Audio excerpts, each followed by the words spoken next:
So hello guys, welcome to my channel, and today we are going to make mustard yellow color. For this we need yellow color, orange color and brown color, a container, a brush and some water.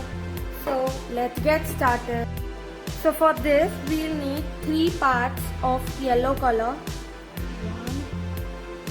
1, 2 and 3 parts of yellow color, 1 part of orange color, and then mix all the colors, and half part of brown color,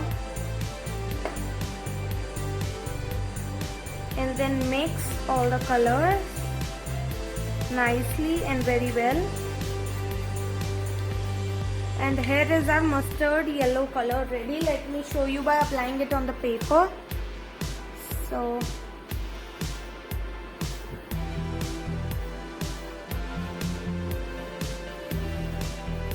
see how beautiful it is looking, and our mustard yellow color is all ready.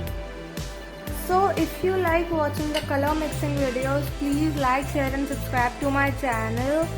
And by clicking on the end screen of this video, you can watch the color mixing playlist. And thank you for watching. Have a nice day.